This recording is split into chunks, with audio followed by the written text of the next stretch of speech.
यंदाचा अधिक मास म्हणजेच पुरुषोत्तम मास आता संपत आला आहे आणि या अधिक मासातील सर्वात महत्त्वाची आणि शेवटची एकादशी म्हणजेच कमला एकादशी 11 जून रोजी येत आहे. अधिक मासातील एकादशी अत्यंत दुर्मिळ आणि 1000 पटींनी जास्त फळ देणारी मानली जाते, कारण हा भगवान विष्णू आणि यांना असणारा हा दिवस आहे.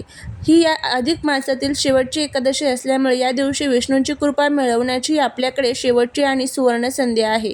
आजच्या या व्हिडिओमध्ये आपण पाहणार आहोत कमला एकादशीच्या दिवशी भगवान विष्णूंची सेवा कशी करावी, सुख समृद्धी मिळवण्यासाठी कोणते उपाय करावेत, सगळ्यात महत्त्वाचं म्हणजे या दिवशी काय करावे, कोणत्या चुका करणे टाळावे आणि या दिवशी कोणता एक पदार्थ नक्की जर आपण बनवून खाल्ला तर घरामध्ये पैसाच पैसा येईल, इच्छापूर्ती होईल, दारिद्र्य संपेल, या संदर्भाची संपूर्ण माहिती या आजच्या व्हिडिओमध्ये मी तुमच्यासोबत शेअर करणार आहे. त्यामुळे व्हिडिओ हा स्किप न करता शेवटपर्यंत पहा. जर चॅनलवरती नवीन असाल तर चॅनलला सबस्क्राईब करून कमेंटमध्ये ओम नमो भगवते वासुदेवाय नमः लिहायला अजिबात विसरू नका. आपल्या हिंदू धर्मात एकादशी व्रताला सर्व व्रतांमध्ये उत्तम मानले गेले आहे. त्यातही अधिक मासात येणाऱ्या एकादशीला कमला एकादशी किंवा पद्मिनी एकादशी असे म्हणतात. भगवान विष्णूंचे एक नाव कमलापती देखील आहे आणि माता लक्ष्मीला कमलप्रिया मानले जाते, म्हणून या एकादशीला कमला एकादशी म्हणतात. असे मानले जाते की या दिवशी व्रत केल्याने, भगवान विष्णूंची पूजा केल्याने व्यक्तीला अक्षय पुण्याची प्राप्ती होते, जन्मजन्मीचे पाप नष्ट होतात आणि घरात कधीही धनधान्याची कमतरता भासत नाही. जे लोक वर्षभरातील इतर एकादशी करू शकत नाही त्यांनी जर या अधिक मासातील शेवटची एकादशी मनोभावी केली तर त्यांना संपूर्ण वर्षाच्या एकादशीची पुण्य मिळते, असे शास्त्रामध्ये सांगण्यात आलेले आहे. तर या दिवशी काय करावे, भगवान विष्णूंची पूजा सेवा कशी करावी या संदर्भात आपण माहिती घेऊया. एकादशीच्या दिवशी सकाळी लवकर म्हणजे सूर्योदयापूर्वी उठून स्नान करावे. स्नानाच्या पाण्यात थोडे गंगाजल टाकल्यास अतिशय उत्तम. शक्य असल्यास पिवळे वस्त्र परिधान करावे, कारण पिवळा रंग हा भगवान विष्णूंना अत्यंत प्रिय आहे.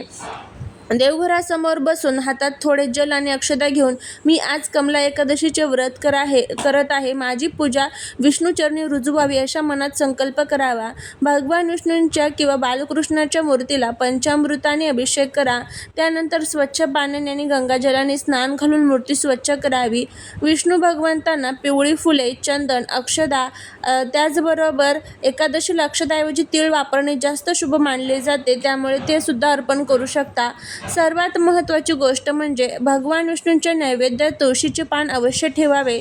तुळशीशिवाय विष्णूपूजा अपूर्ण मानली जाते. पण लक्षात ठेवा, एकादशीच्या दिवशी तुळशीची पानं तोडू नयेत, ती आदल्या दिवशीच तोडून ठेवावीत. शुद्ध गाईच्या तुपाचा दिवा लावा. ओम नमो भगवते वासुदेवाय या मंत्राचा कमीत कमी 108 वेळे किंवा जमेल तितका जप करा. विष्णू सहस्रनामचे पठण करावे. शेवटी विष्णूची आणि लक्ष्मी मातेची आरती करावी. आता या दिवशी काय करावे, या दिवशी गरजू लोकांना दान करावे. दीपदान तुम्ही करू शकता. हे तुम्ही मुख्य दरवाजावर, तुळशीजवळ, विष्णू मंदिरात, महादेवाच्या मंदिरात करू शकता. एकादशीच्या रात्री झोपण्याऐवजी भजन कीर्तन, विष्णू नामाचा जप करावे, यामुळे पूजेचं जास्त फळ आपल्याला मिळतं. या दिवशी काय खाणे टाळावे किंवा काय करणे टाळावे हे बघूया. या दिवशी तांदूळ खाणे टाळावे. तुळशीला पाणी घालणे आणि पाणी तोडणे हे पूर्णपणे चुकीचं आहे. तामसिक भोजन वर्ज्य आहे. वादविवाद आणि राग टाळावा.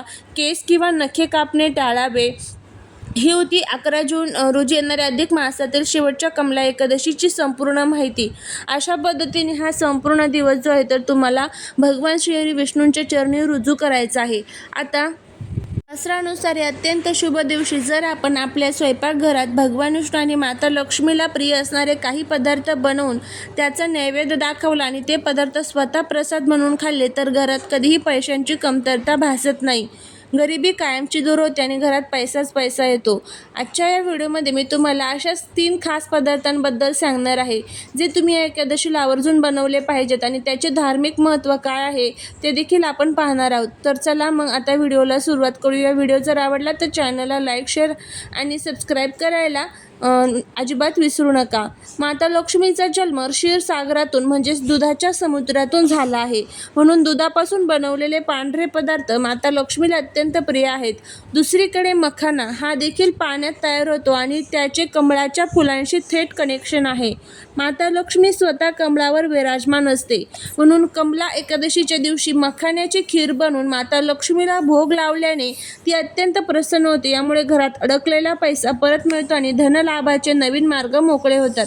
त्यामुळे पहिला जे आहे तर ते म्हणजे शुद्ध दूध आणि मखाण्याची खीर तुम्हाला बनवायची आहे. हा पदार्थ जर तुम्ही बनवला तर नक्कीच माता लक्ष्मी भगवान विष्णू तुमच्यावरती प्रसन्न होतील. एकादशीला आता ही खीर कशी बनवायची तर थोडेसे मखाणे तुपात भाजून घ्या.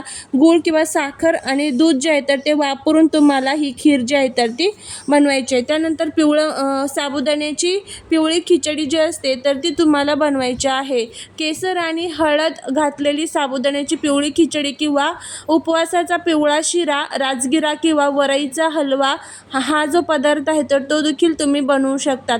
भगवान विष्णूंना पितांबरधारी म्हटले जाते. पिवळा रंग हा भगवान विष्णू आणि बृहस्पती ग्रहाचा सर्वात प्रिय रंग आहे. ज्योतिषशास्त्रानुसार ज्याच्या घरात पिवळ्या रंगाचे अन्न नैवेद्यात वापरले जाते तिथे विष्णूंची अखंड कृपा राहते. जिथे विष्णू असतात तिथे माता लक्ष्मी कायम असते. आणि या दिवशी पिवळा पदार्थ खाल्ल्याने कुंडलीतील गुरुग्रह मजबूत होतो, ज्यामुळे व्यवसायात प्रगती होते, नोकरीतील पगार वाढ होते आणि पैशांची आवक वाढते. कसे बनवावे तर बघा, तुम्ही साबुदाणा खिचडी बनवतात त्यात थोडे केसर दूध वापरू शकतात किंवा राजगिराचा शिरा बनवून त्यात केसर किंवा पिवळा रंग टाकून तो पिवळा करू शकतात. हा पिवळा प्रसाद 11 जूनच्या दिवशी घरात बनवून लक्ष्मीनारायणाला अर्पण करा आणि मग ग्रहण करा. तिसरा जो पदार्थ आहे ते म्हणजे पंचामृत आणि केळीचा प्रसाद. आता बघा याचं महत्त्व काय आहे तर पंचामृत हे 5 पवित्र गोष्टींपासून जसं की दूध, दही, तूप, मध आणि साखर यांपासून बनते. हे 5ही पदार्थ समृद्धीचे प्रतीक आहेत. भगवान विष्णूंच्या पूजेत केळीला अत्यंत शुभ मानले जाते, कारण केळीच्या झाडात विष्णूंचा वास असतो. जर तुमच्याकडे खीर किंवा हलवा बनवायला वेळ नसेल तर कमला एकादशीच्या दिवशी पंचामृत आणि केळीचा शिरा किंवा फक्त केळी एकत्र करून भगवान विष्णूंना भोग लावा. या प्रसादाने वास्तुदोष दूर होतात, घरातील नकारात्मक ऊर्जा नष्ट होते आणि घरात पैशांची बरकत येते. तर अशा पद्धतीने आपल्याला ह्या सर्व जे पदार्थ आहेत तर ते बनवायचे. यापैकी कोणता एक पदार्थ तुम्ही बनवू शकता.